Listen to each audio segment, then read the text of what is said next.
Hello, everyone, and welcome to today's virtual program of the Commonwealth Club of California. I'm DJ Patil, former U.S. Chief Data Scientist, Senior Fellow at the Harvard Kennedy School's Belfer Center, CTO of Devoted Health, and member of the Commonwealth Club Board of Governors, and your moderator for the program. This program is also part of the Commonwealth Club's Good Lit series, underwritten by the Bernard Osher Foundation. We thank our audience for your support of the Commonwealth Club. If you wish to make a donation, please text the word donate to 415-329-4231. Once again, that's donate to 415-329-4231. We also want to remind you to submit questions both for me and our guests via the chat room next to your screen. And I'll get to as many possible later in the program. Today, I'm delighted to talk with Aarti Shahani, award-winning journalist for National Public Radio and author of the book, American Dreams, American Nightmares, now in paperback. In today's polarized environment, the immigrant has become an object of distrust, scorn, and even hatred. Yet for many immigrants, including both of us, this identity is a source of profound pride. Mm-hmm. Immigrants are proud to have crossed borders and built homes, even in places we don't want to. Aarti and I are both immigrants and proud to say we are also Americans. And so Aarti, thank you for being here today with us. I'm so excited to talk about your book. And for those that don't know, our book was just released in paperback. It's now out and you can get it now. Yeah. You can order it now. There you go. The paperback. The paperback. I have the hardcover because it's. That's right. But it's very different art, right? It is different art. We're going to have to talk about the choices for the jacket because I know there's a lot of subtlety in the meanings. Yeah. So I want to get to that. But Aarti, maybe to start this conversation, and maybe I should show off first. Like I have my shirt for today. With my flag and made by immigrants, which is, I feel, appropriate, especially this time in our political discourse. But maybe to start, I would love to read a passage of your book and have you talk about it. So we're going to try to do something different here. We're trying to change it up as we do our shelter-in-place version. You're going to deliver it, right? You're going to deliver it. I have to do my best impersonation. But this is something that you don't know which part I'm going to talk about. So I'm going to start, and let's. This is the part where you're going to guess what I'm going to bring, which part I'm going to bring up. Uh-huh. All right, Chore. That favorite word of his, crazy girl. I couldn't tell if he was being third world playful or this was serious. He had trace of a smile. Either way, I wasn't in the mood. When I was younger, if an adult told me to jump, I wouldn't even stop to ask how high. I just jump as high as I could, hoping to surpass expectations and gain approval. Now that I was getting older, I wanted respect. I ignored him. Chure, did you hear what I said? He repeated himself, harsher this time. The trace of smile was gone. They don't need help, I told him. I already checked. Then go stand there and learn how to cook. He was trying to break me in. Back when Ang was in 6th grade, Dad ordered her to take cooking lessons from Auntie Shanta. My big sister didn't get top grades. Dad wanted to make sure she would at least have good marriage prospects. He didn't force me. Ang thought it was because my grades weren't strong. I thought it was because, unlike her, I'd put up a fight. Dad didn't like to fight. His little brother did.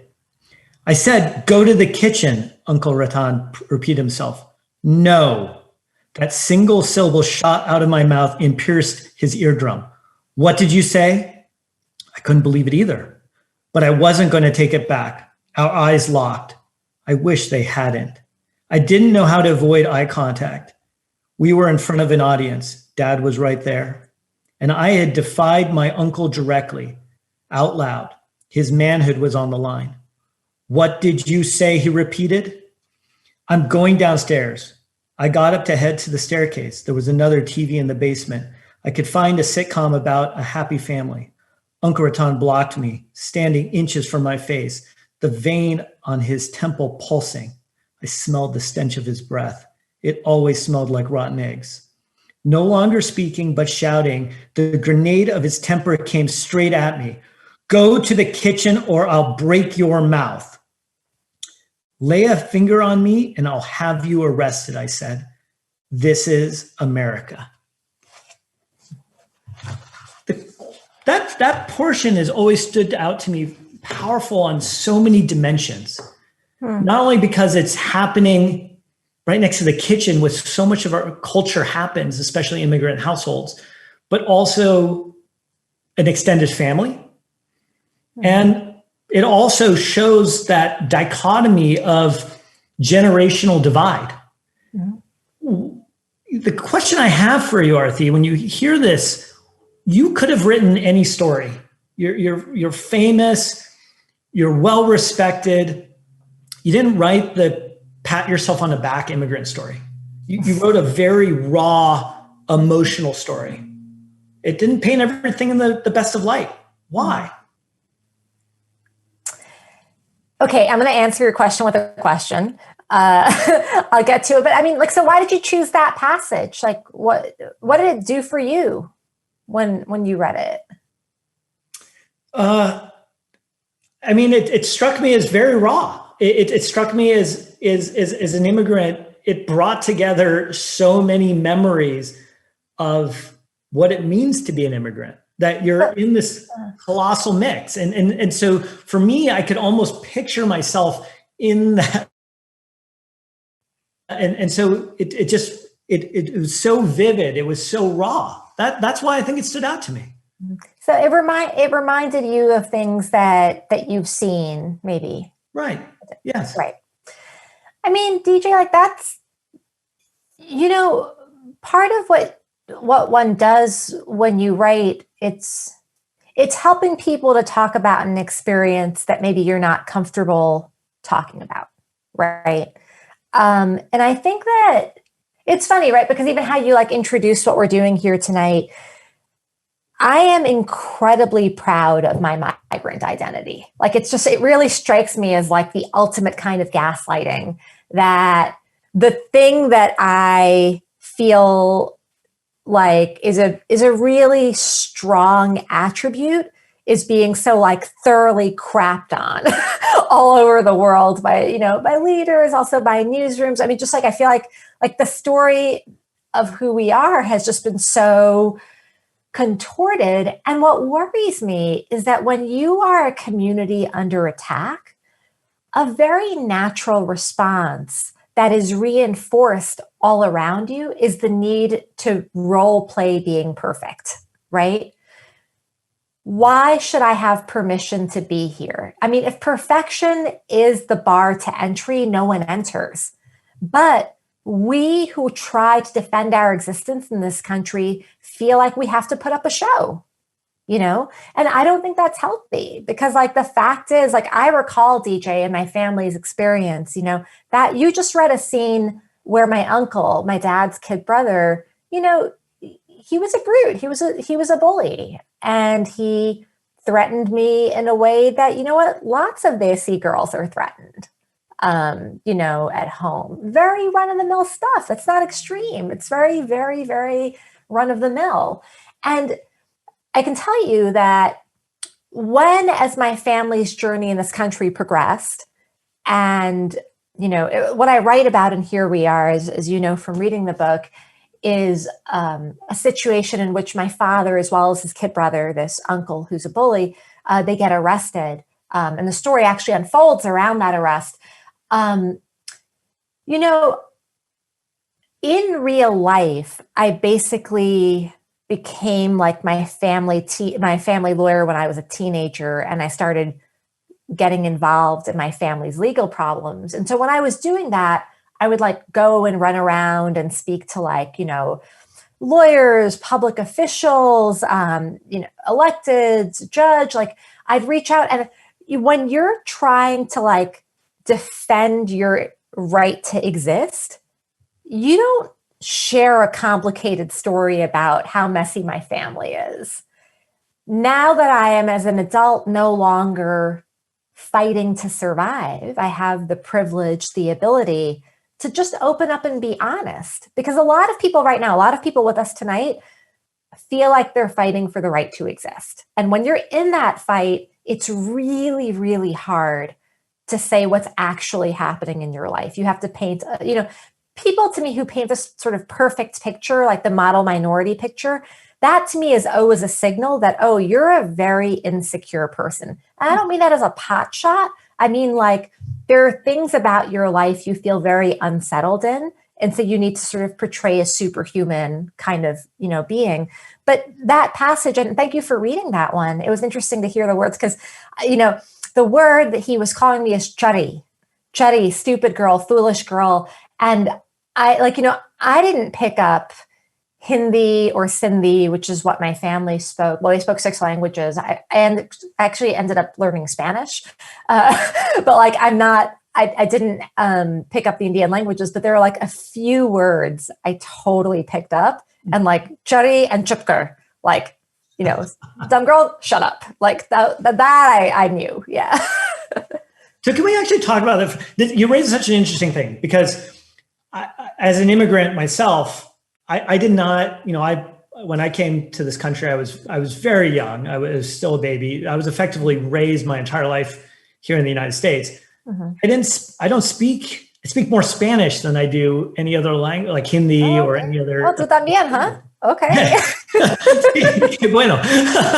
and the thing that it always, I think there's always this thing, like as an immigrant, like you kind of don't fit because like you go to your community and sometimes you go to events and they're like, wait, what do you mean you don't know another language? And part of it for me was, I was being helped raised by my grandparents. And they didn't, like my grandma didn't know English. So she would speak to us in English to become part of the community.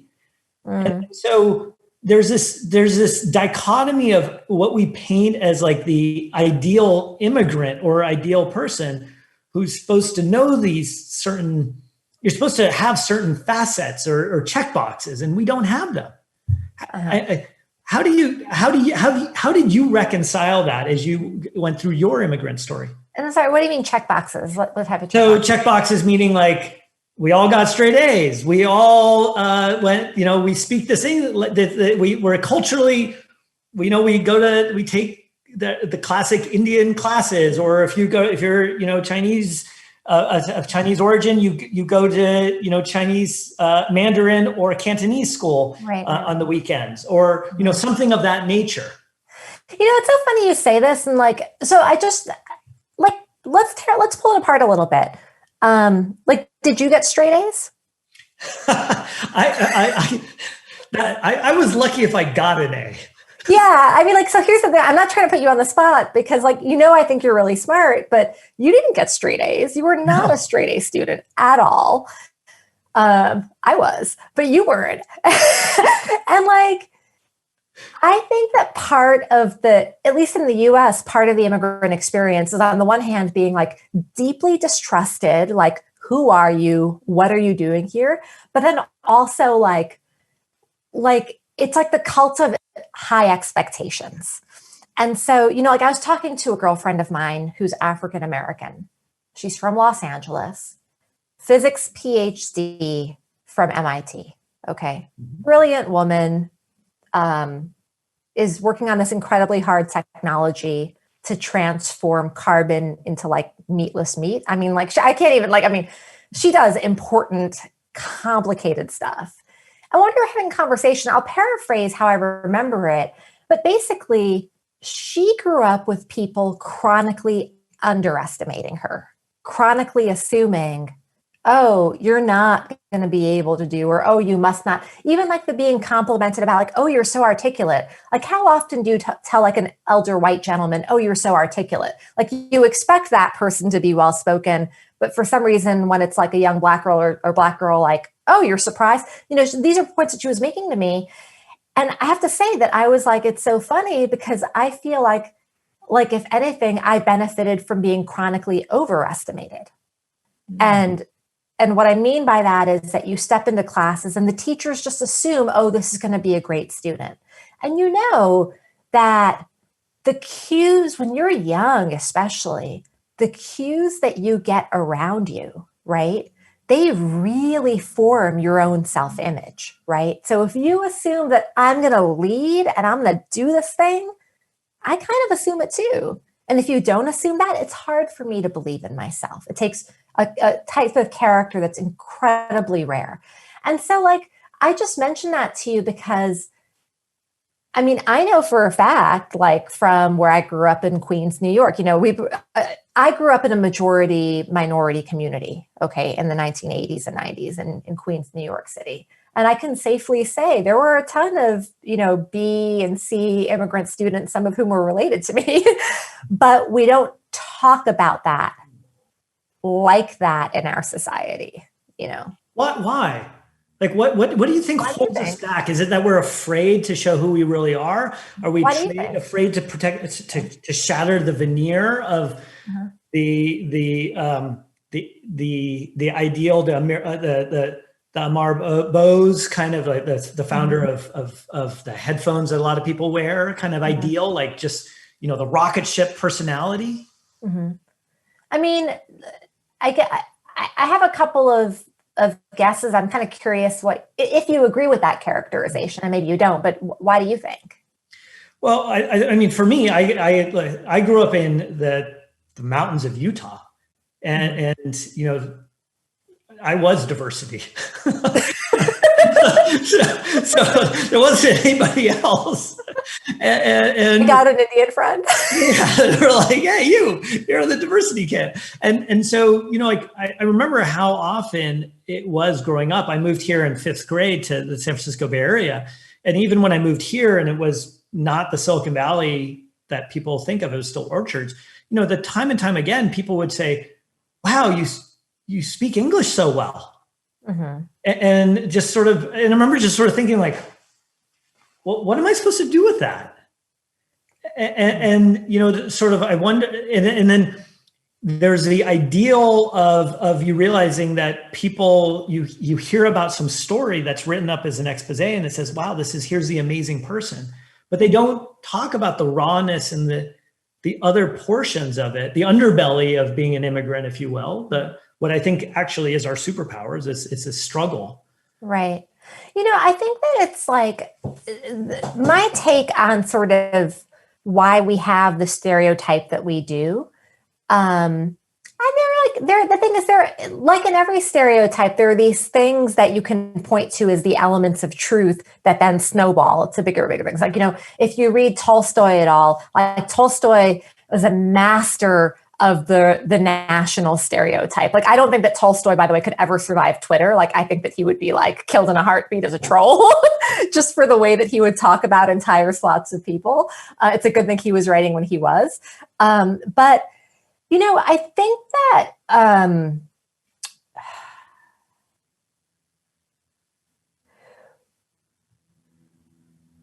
what is possible when you have parents who are driven and risk-taking and have a bit of luck and land into a place, how quickly you can leap when you live in a society that doesn't have like the hierarchies of the European, sort of system of royalty and fight. Like America was that place that people would come to, and to some extent the game was rigged.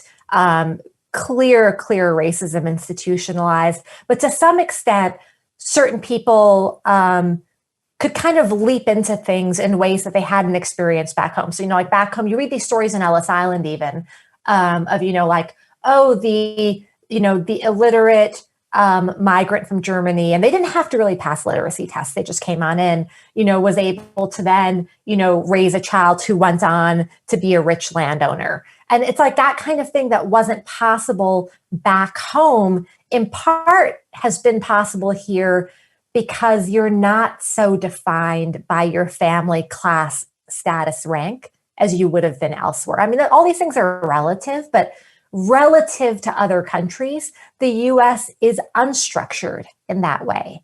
And so I think that we then have these stories of heroes, but then our storytelling sucks. And like what I mean by that is like, And, I don't know, DJ, like you have been here and like, I think of you as like Silicon Valley guy. Like to me, you're one of like my go-to guys when I'm trying to understand this place or, like even just in the last week, I've called you to sort through like thinking around a policy issue, whatnot. Like, do you see people painting portraits of themselves, kind of like these lionized, self-made, and then that they had this extensive support network all around them that made the achievement possible, but it's just erased from the story? Mm-hmm. Well, it strikes me, the thing that was going on through my head is it's actually the portion of storytelling that is so critical. I mean, what I took away from your book, which is fascinating, is you had a father who was displaced because of war. Mm-hmm. He landed in Morocco. He spoke an incredible number of languages, 6 languages, if I remember right. Mm-hmm. He figures out how to hustle. Like this quintessential thing that people laud in Silicon Valley, the hustle. He was hustling. I mean, he only knows how to work. He works, ends up in a tough situation because of parents and structural of the family. Mm-hmm. And then, comes to the US and you kind of you're able to let go of it, mm-hmm. but gets trapped by the system that's here in the US that if you take a misstep, you might get trapped. Mm-hmm. Yet that laid the groundwork for you. Mm-hmm. And you got to be in a position that you would maybe not get afforded to in another country like Morocco or somewhere else. Mm-hmm. And so I think about those things of like, how do we let go of the chains of the past to move forward? Right. Well, even like if you sort of drill into that, and I appreciate how you set it up, it's like, I write about this in the book, and some of you have read it, some of you maybe will read it, but I write about my father getting arrested. And he was running a wholesale electronics store in Manhattan that was the culmination of his dreams. I mean, like my dad was one of those guys, like total workaholic, wore Velcro sneakers, polyester pants, did not live with any extravagance, basically wanted to feed his family, got caught in a war on drugs investigation. That was, I learned many years later, in some ways, just a failed investigation looking for somebody to convict. Anyway, he takes a guilty plea of 8 months, and it spirals into a 14-year legal battle because of how the justice system does and doesn't work. And I actually want to talk to you when I ask you some questions. I want to talk to you a little bit about that because you've brought your data science into issues of the justice system.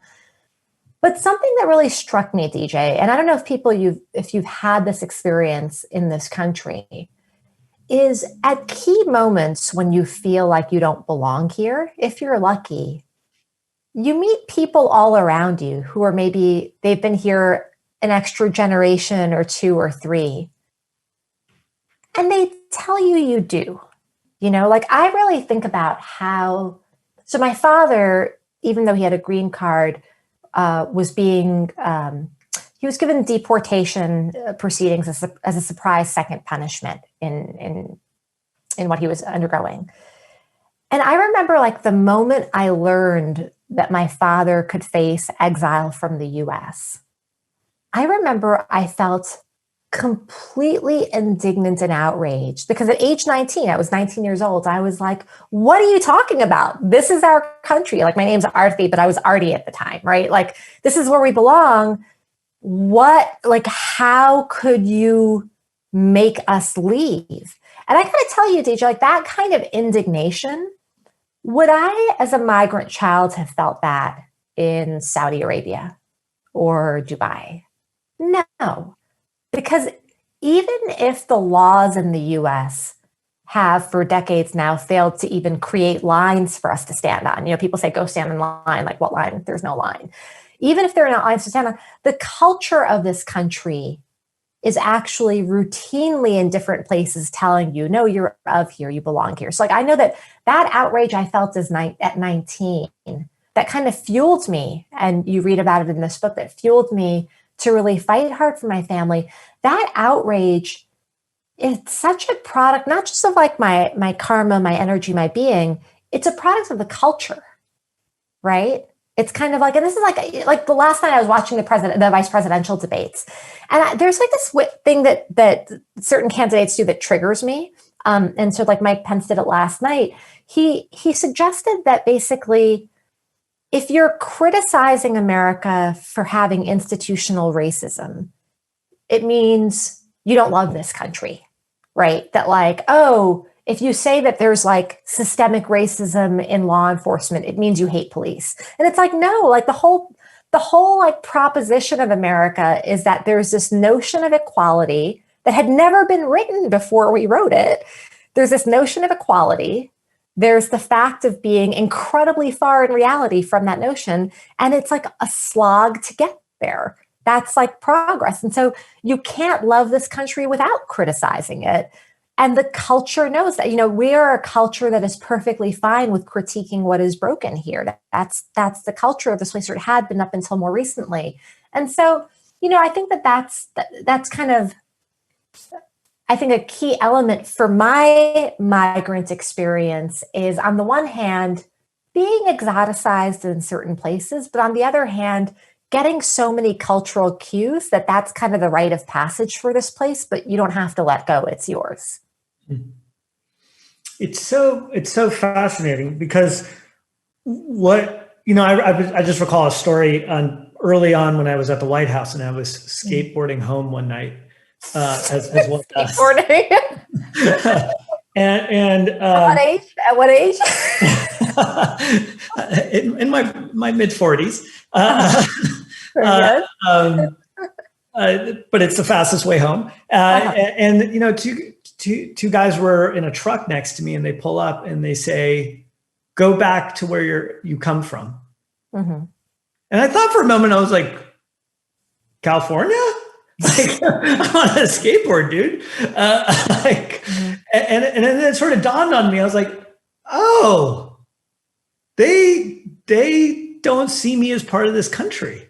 Mm-hmm. And I'm like, I am coming home from the White House, getting told to go back home. Mm-hmm. And this notion that you could get kicked out of the country, mm-hmm. or sent to a place, exiled, when you don't know any other place, mm-hmm. is so it's outrageous to me, is the word that comes to mind. It's outrageous that is even on the table. Because that would not be on the table for anybody who would be traditionally like Anglo or here as a third, fifth generation kind of person. I'm thinking a couple of things. Like one, I write about this. Like my memoir, it's the first American memoir on the modern mass deportation system. It's a strange kind of first to claim, I realize, but someone had pointed this out to me. Like right now in the news, we hear so much about ICE, deportation, enforcement, this kind of thing. And the fact is, like, DJ, in the 80s and 90s, this was not at all a big piece of the American political landscape, pop culture. It didn't show up in shows and sitcoms like it does now. ICE itself was only created in 2003. And I think that, people, what's little known is the history of how the drug wars led to a set of immigration enforcement laws and practices that had never previously existed in American history. And so the fact that now in immigrant communities, like everyone pretty much knows somebody who's been picked up and kicked out, the fact that it's such a commonly known experience, that wouldn't have been true in the 90s because they weren't up to the expulsion of hundreds of thousands a year, and now they are.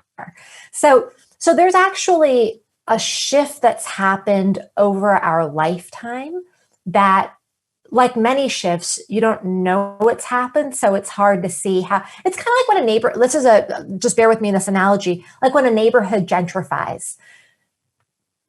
You don't really know it's happening after a period of time. Like, if you sort of go to New York Lower East Side right now, you're not going to really know what it was like in the 1980s. There's going to be only a vague sense of memory about how it changed, And then you're just going to keep living your life. And so I think that in our country, our nation of immigrants, we've done a bit of that. So we've actually created like a mass deportation machinery that's parallel to the mass incarceration machinery. We're thankfully now questioning mass incarceration in some very overdue ways, but the deportation bit has lagged behind, like at a policy level conversation. But like I'd also say, DJ, like your experience on the skateboard with those guys, like, you know, David Chang, the chef who has the Netflix show Ugly Delicious, like it's totally bingeable. Like I watch it and I can literally feel myself fattening from carbs just watching it. Okay. It's like, it's that kind of show. Highly recommend. Oh, one more joke on this front. So I'm like, they don't call it the COVID-19 for nothing. The 19, you know. So, it's pretty good, huh? Pretty good. Pretty good. Yeah. True. Back to my point. David Chang in Ugly Delicious, he always goes on these kind of like soliloquies, points, rants about the othering of the migrant, or excuse me, the American of color. I just got confused myself. And he made this point. We call them Chinese restaurants, right? Chinese fast food restaurants. There's more Chinese restaurants in the US than there are McDonald's, KFC, and Burger King combined. Okay. And they're not run all by first generation Chinese people. It's like these are a long-standing American institution where the menu bears basically no resemblance to anything you would see in China, but we still call it Chinese. And there is in our language in this country a wedding of the American identity with whiteness. That's in the language. It's in the proof of all of us are hyphenated, but if you're German American or Italian American or Irish American, you're not. You lose that hyphen pretty much immediately within a generation. Whereas we're not, but we could be 5th, 6th, 7th generation, and you'd still be that hyphen, right? And so I think that unfortunately, and I'm sorry that happened with you, but it's like, go back to where you came from. I mean, your parents could have built the railroads and you'd still get that. Mm-hmm. Right. You know, a question came in here about our position on Black Lives Matter. And I think it's an interesting one to talk about, especially, you know, if we look at drug laws and everything that's kind of tied together in this moment that is manifested right now. What's your position on Black Lives Matter? The question is actually to both of us, but why don't you start? I'll start. And position on it, I mean, it's a movement, right? And so I have observations about how the movement has grown. I believe it's a really important movement to accelerate, I'd say, actually many conversations in this country. My experience of learning the US and becoming American is actually largely through the mentorship of African Americans who were neighbors, teachers, friends. And in the U.S., it's an inescapable fact that for generations, I mean, for more time than not, second-class citizenship being inscribed into the law. And then obviously, you know, there's issues of generational, like just how there's generational wealth, there's generational disparity that continues. I mean, this is all documented and proven. So I feel like the need to say Black Lives Matter, I mean, it's tragic that it needs to be said. It does need to be said. I mean, we see it in civilian executions of people. And what frustrates me about how because I've read quite a bit about the people who've helped to build it. And by the way, Black Lives Matter's founders, the 3 women who are credited with creating that hashtag and building the movement, immigrant, right? One is from Nigeria, I recall. And I read an interview of hers recently, and she had made this point, a Nigerian immigrant, right?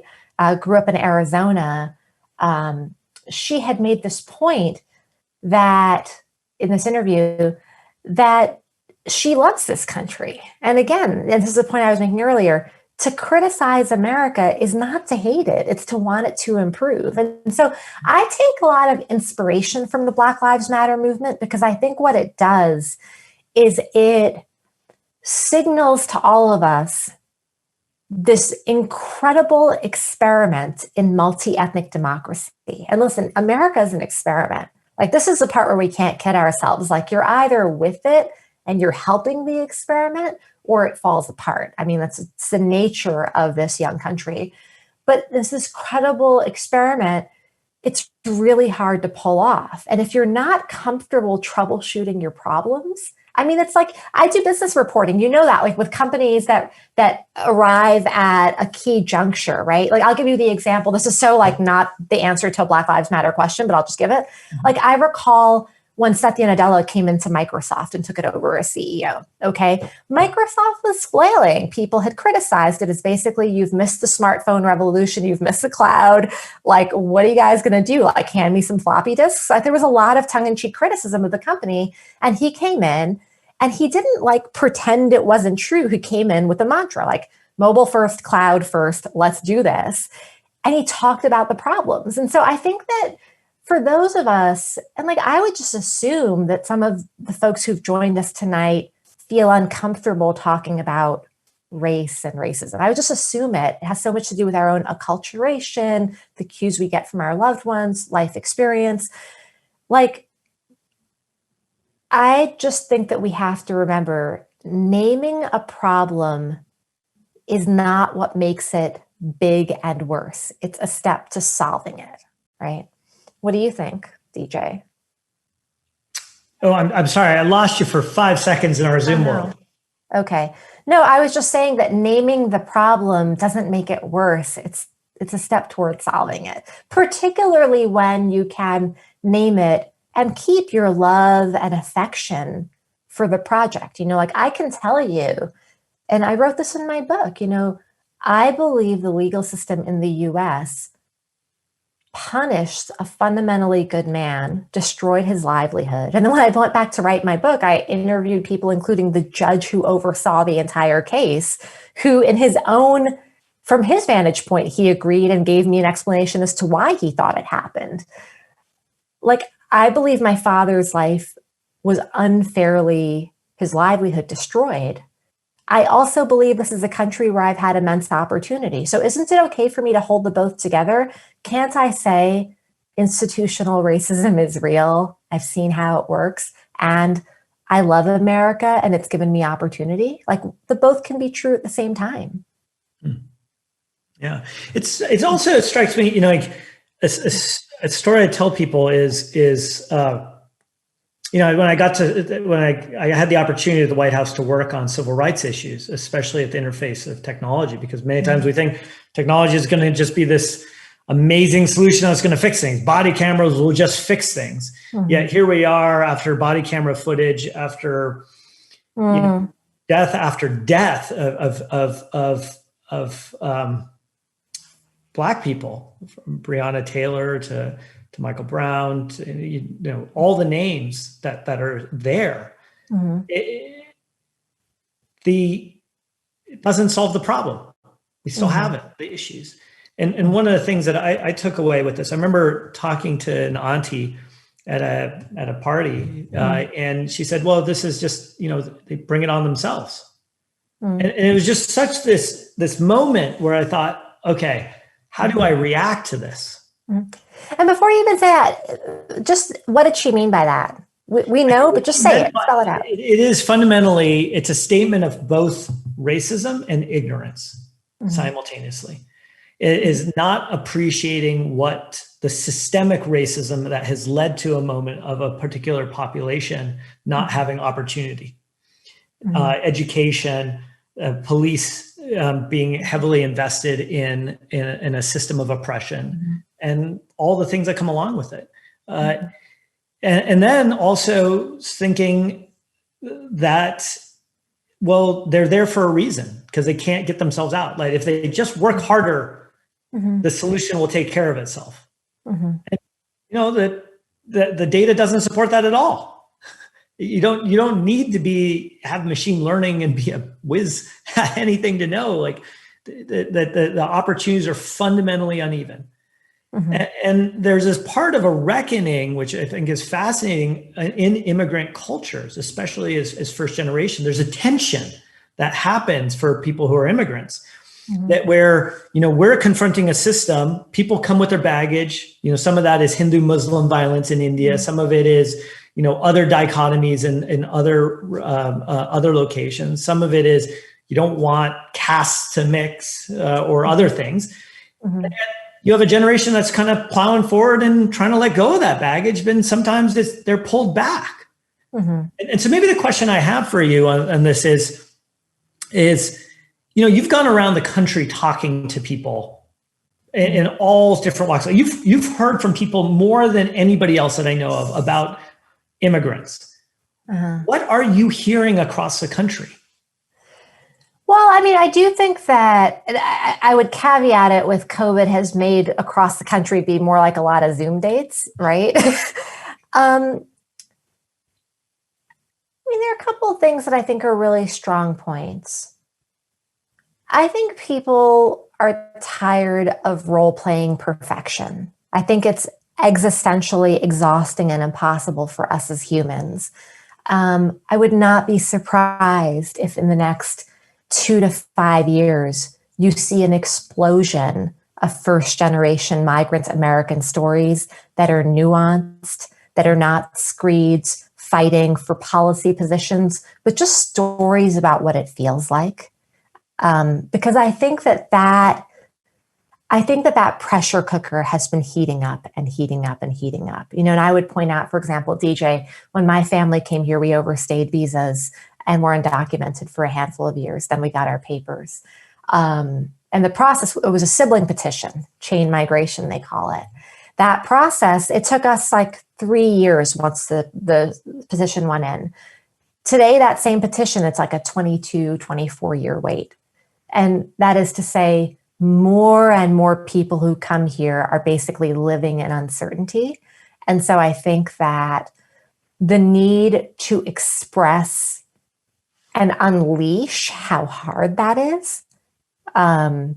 Because, keep in mind, DJ, some of your parents' generation who came here in the 60s and 70s, they were kind of a historic anomaly, right? Particularly the migration from India I'm talking about, because they benefited from statewide programs in India to promote education. And then they benefited from a civil rights movement in the United States that basically gave them visas to come here. So they were riding progressive waves in India and the US into a privileged existence. That's a historical anomaly. It can't happen today because there aren't those kinds of opportunities for new waves.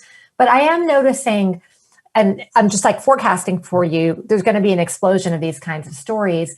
And then the other thing is, like, obviously, we come from countries where caste and inequality, it's not just like, oh, those are problems. It's more like we come from countries where people it's not talked about as problems.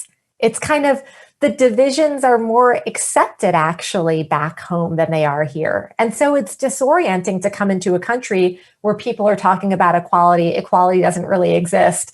And it's like, what I can see is, like, I can recall this one woman, Chinese American, and she basically felt like she doesn't know what to say to her parents.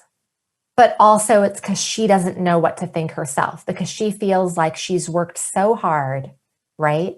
And if you don't want to believe that the game is rigged or the system is flawed when you've bet on it, right? Like, it's like literally when you're first generation, you've bet on this being a good place. So you don't want to hear the stories that it's not. It runs counter to your bet. Right. So there's like a structural issue in that. So I don't know. I feel like we're really grappling with it. But like younger folks, I think that it's kind of like it's a generational thing, right? Like the fact is I'm seeing, like, on Instagram, even, like, all these desi IG accounts they've totally been influenced by the Black Lives Matter movement, by the Me Too movement, the feminist movement, really bringing in these, like, I think, very American conversations back into the sort of back home culture. That's what I see happening. What do you see happening? Well, it's fascinating because, the first time I served in public service, which was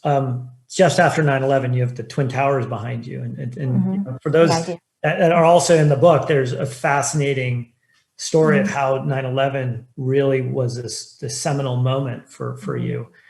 And one of the things that struck me is that first time I was in public service, I saw one Indian in my entire time in public service. And it was a woman who was in the Coast Guard, and she was really far away. And so I never even got to say hi. I also only really met two powerful people who were Black in leadership roles. Was Colin Powell, and the other was Condoleezza Rice. No one else. When I came into the Obama administration, I had a complete difference. There was so many people of all different ethnic backgrounds and stories that came with it that were in roles. And now I look at least in the campaign, really in the Biden side, how many immigrants are there? How much diversity there is? It really looks like the country, including the vice president candidate, Kamala Harris. So, part of that is a shift. And there's so many good questions that have come in. One that I want to ask you about is, especially since there's a lot of parents who are here with us today. And there's a classic question of, your parents were kind of the first on the shore immigrant. They laid the groundwork for us. And then as our kids come in to the situation, how do we make sure that they have that, for lack of a better term, that immigrant hustle, or is that even necessary? Write a memoir. Yeah. No, actually, this ties back to what you'd asked me, and then I want to flip it because I have a few questions for you, and I can't see what's coming in, but I do have some questions for you. Something that's come up a lot in these book talks is just people saying, I've gotten this multiple times, Aarti, I'm a little envious that you wrote down your family story, because now future generations of your family will know your story. And I don't know anything about my grandparents, really. I asked my dad after reading your book, and my dad doesn't really know anything about his dad and why his dad came here, meaning the actual backstories. And this is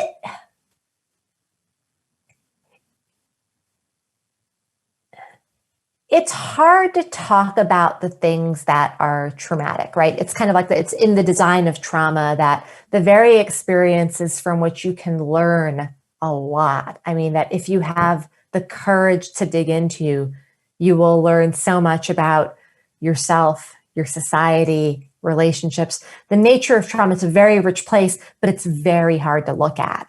And so by and large, our parents, many of them, they don't talk about the experiences that they've had that actually prompted them to take the risk of crossing the ocean. They don't describe what was happening or what it was like when actually here. And so I do feel like it will be lost if you don't teach it. You want a practical, this is not a self-help session, but a practical, COVID-19 date night idea for the family. Interview each other, go ahead and talk to each other and ask just these details that otherwise will get lost. Do you have another question, or can I ask you one? No, let me ask a couple more real quick. I know we have only 10 minutes, but because there's so many good questions. Okay, because I have. I'm going to let you weave a couple of these together. So I'm going to kind of bundle them and see how it is. One question that's come up is, how important is humor in dealing with adversity? The other one is there's a few here about the what gives you hope about America, and given the challenges and the rhetoric that we're seeing out there in the political landscape. And another one is about how do you believe that how can your positive story be used to provide better equity for immigrants from other countries that don't have the same assumptions or beliefs? So three very different ones, but okay. You might have to repeat the last one, but I want to tackle the first two before I forget Sure. them. Go for it. Brain capacity.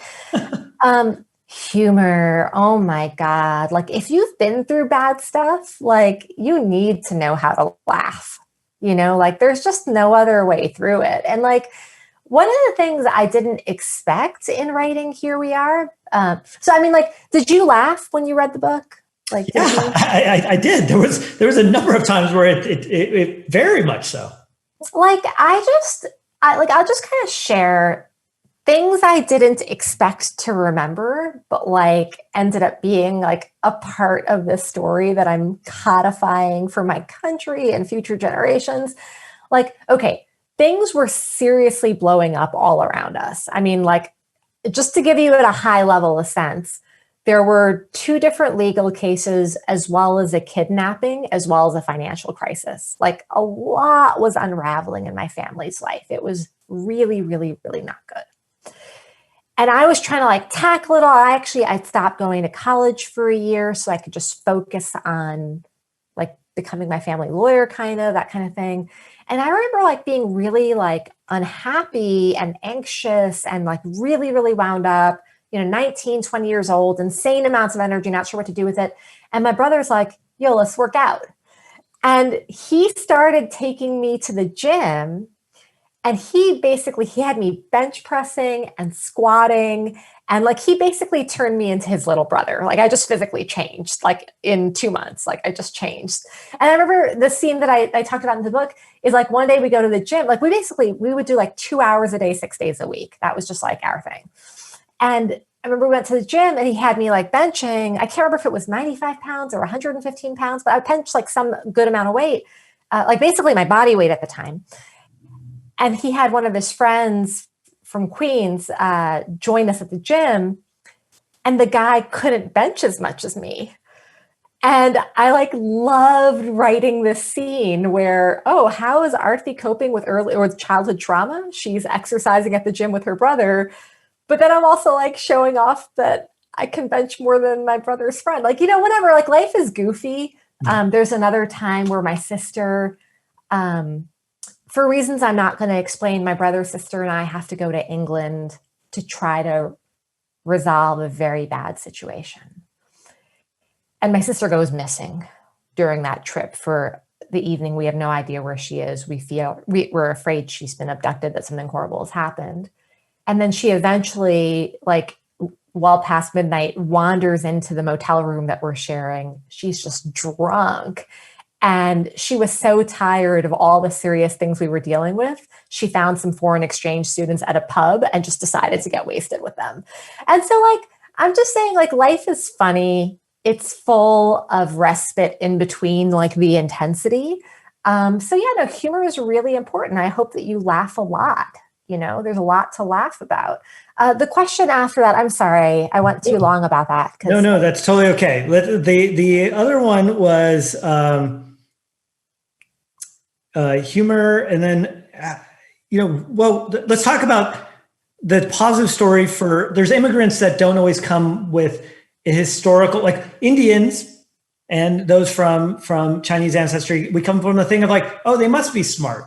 There's a baggage that as you point out, is really actually an accelerant.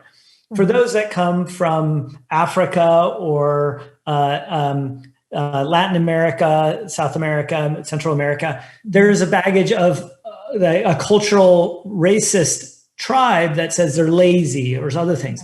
Just going to be chronically underestimated because it's sort of where you fit into the American caste system, so to speak. Right. And so how do you think about what can your story be, how can your positive story be used to help that community? What do you have for that community? You know what I think, and this is like, DJ, you and I were talking about this before having this event, I believe, just about like the immigrant identity. It's funny because I don't know how you feel about it. For me, it's one of my very strongest. And I can tell you, no matter what country you're from, when I meet you and I know you're first generation, we click. You could be a Trump supporter. We still click.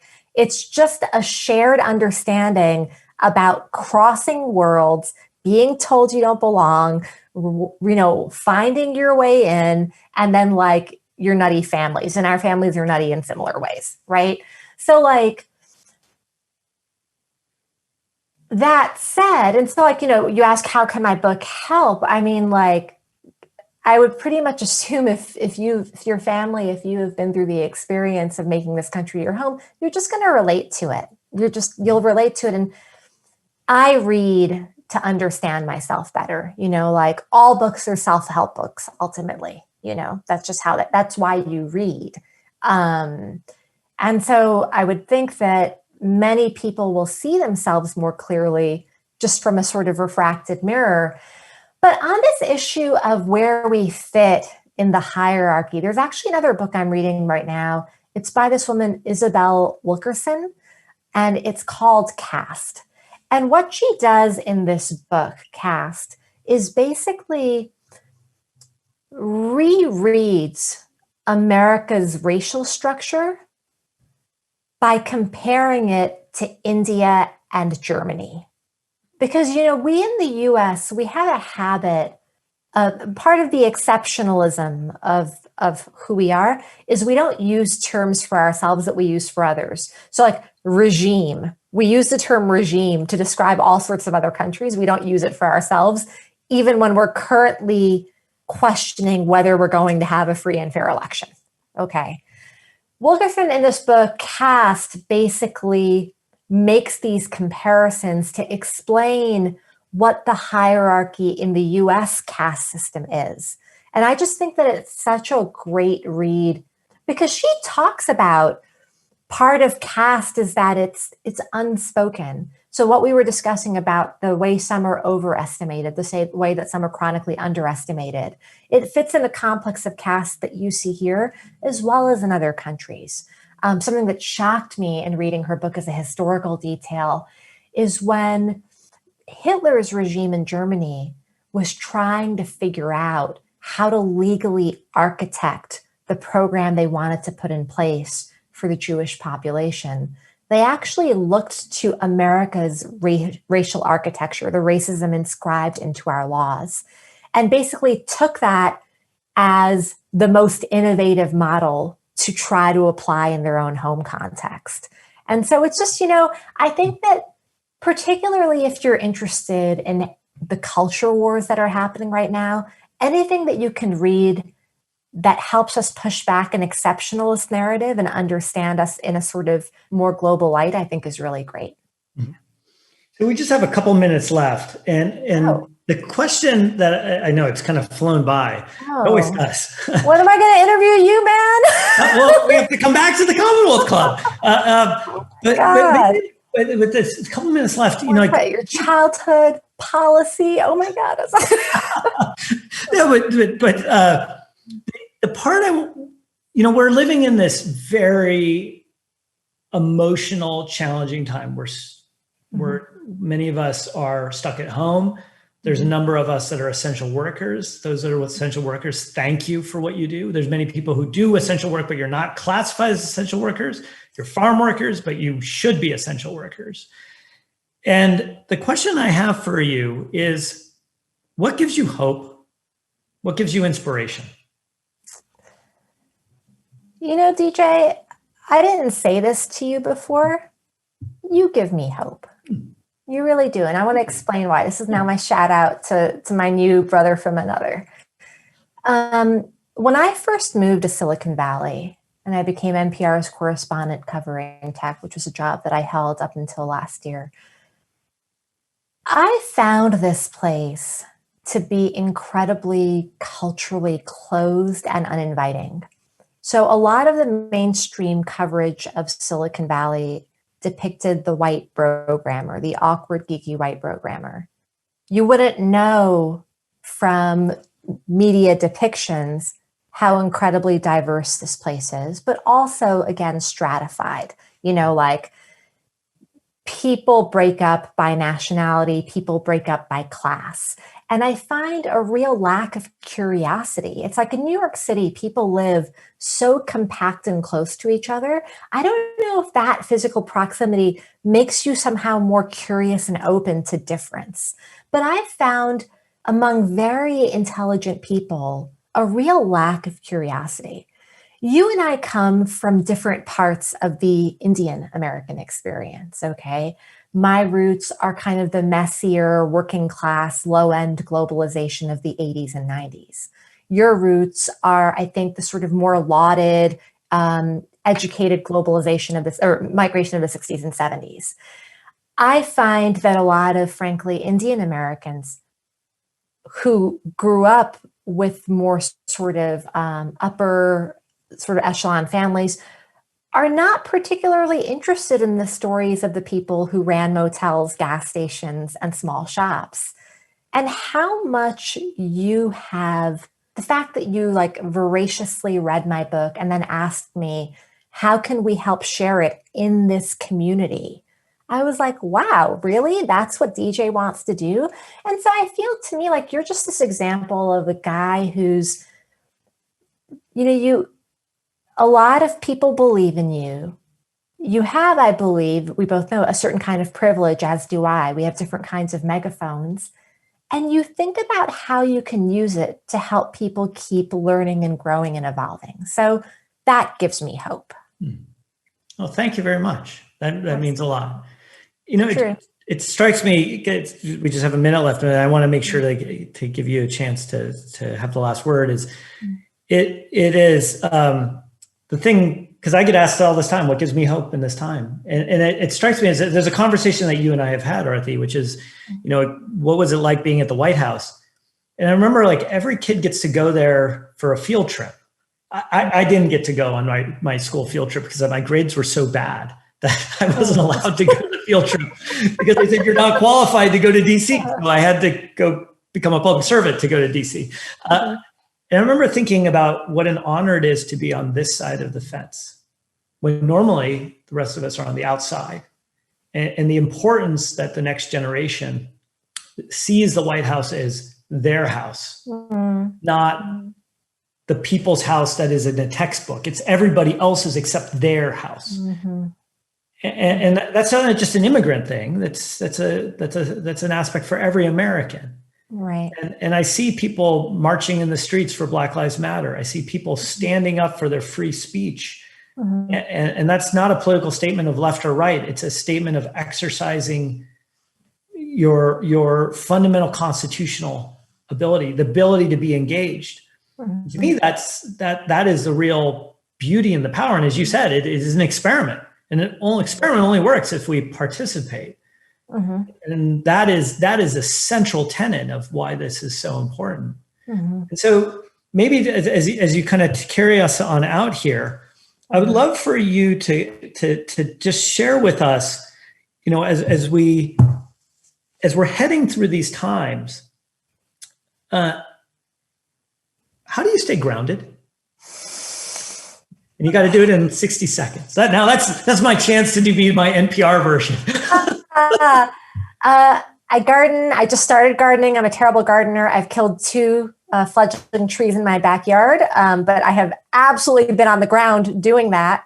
And I write. I write to understand the world. It's how I metabolize reality. Yeah. And you, DJ? The thing that it gives me the most grounding is talking to people who are doing the real work, people who are getting out there, people like you who are talking across the country, hearing the stories, hearing the voices of people. And then, the other honest thing is, because we come from privilege, is talking to the next generation. And getting to share with that next generation. And maybe it's a function of being older or having kids. Absolutely. Yeah, you just hear the inspiration and in their voice and or the passion. Yeah. And I just want to see it unleashed into the system. Yeah, they're unleashing it. Yeah. If we can sort of share our victories and mistakes so they can learn faster, it's like it's shrinking the path to progress, the curve. That's very well said. I want them to move faster than us, move easier than us. Yeah. Well, the problems are bigger. So. Well, Arthi, our time has flown by. Our thanks again to Arthi Shahani, award-winning journalist for National Public Radio and author of the book American Dreams, American Nightmares, not only in hardcover, but also now in paperback. Gorgeous Desi paperback. That's right. Desi paperback. You can, sorry. Please, I encourage everyone to read it. You can get her book at the link that was provided here, your local bookstore online. You can follow her on Twitter. You can follow me on Twitter as well, and we'll make sure the links are out there. This program has been a part of the Commonwealth Club's Good Lit series, underwritten by the Bernard Osher Foundation.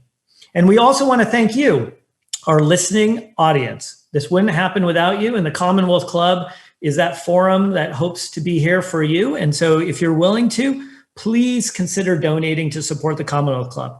If you'd like to watch more programs to support the Commonwealth Club's efforts in making virtual programming, please visit commonwealthclub.org. I'm DJ Patil. This concludes our program of the Commonwealth Club of California. Thank you. Stay safe, everyone. Thank you.